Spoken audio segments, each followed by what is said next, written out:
This is my Southeast Asia life, and I'm on a sunset walk, of course, because honestly it is way too hot to go out during the day here in Cambodia. No one likes to go out during the day if they can avoid it. Tonight, I wanted to talk a bit about my background, my childhood, and how I ended up back here in Asia, the land of my ancestors. You see, I grew up in Canada, in a suburb of Vancouver called Surrey. And growing up, I always felt like I didn't belong. There was always this sense of alienation. Because for those of you who don't know, Surrey is majority is Indo-Canadian, so Canadians of Indian descent.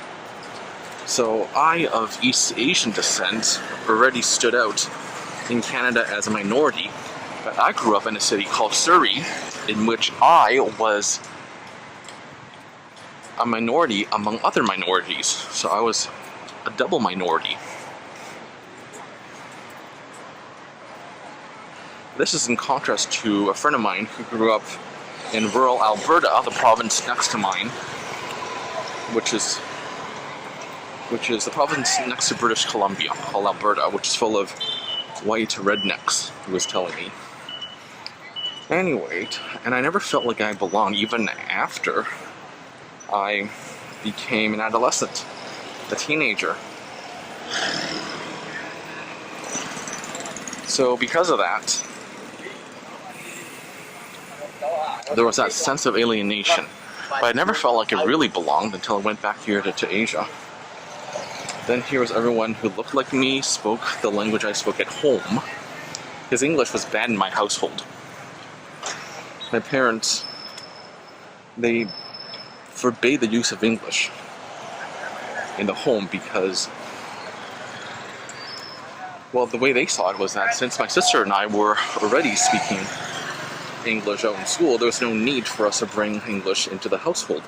They wanted us to continue to speak the various Chinese dialects I was taught at home.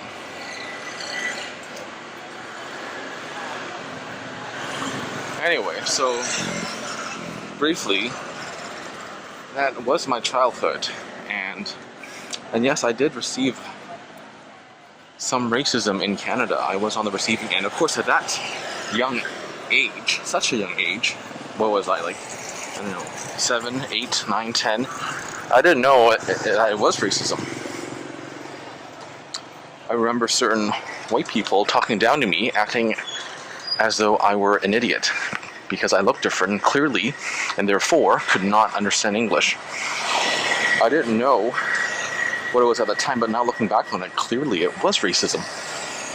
There was, I just remembered a white classmate being really rude to me, and he made me feel terrible. It's a pretty painful memory, actually, and I couldn't figure out why until I looked back on it. Clearly it was because I was not white, because I was one of the smartest kids in my grade 7 class. I was 12 at the time. It was terrible.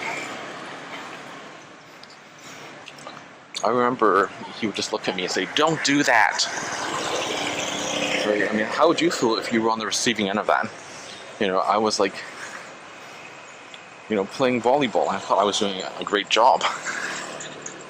Anyway, it was that kind of racism. Of course, since Canada loves a virtue signal, so they would always be like, "Oh, it's not racism." Right?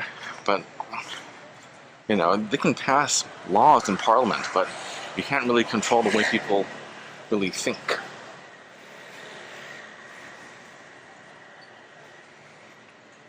In any case, I feel my parents made a mistake. I would much rather have grown up in the land of my ancestors in Asia. The only thing is my English probably wouldn't have been as great, but hey, that's a trade-off I am more than willing to make.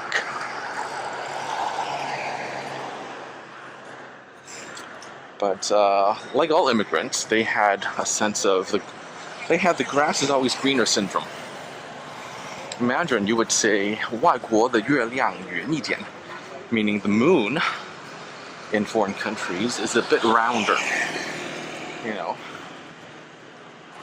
they use different nouns and adjectives, but the comparison is apt. It's essentially the same thing.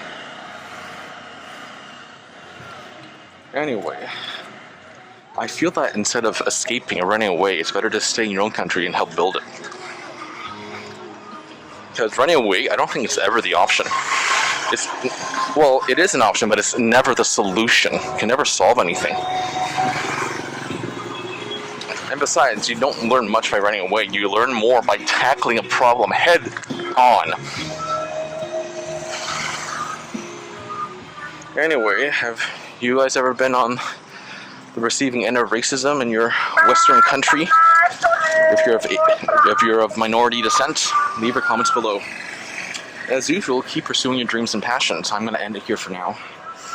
And, I don't plug this often, but download my novel. Volume 1 is free. It's in the description below. It's called the DISA series. Depraved, Immortal, Supernormal Artists. It's set mostly in Asia. About, immortals.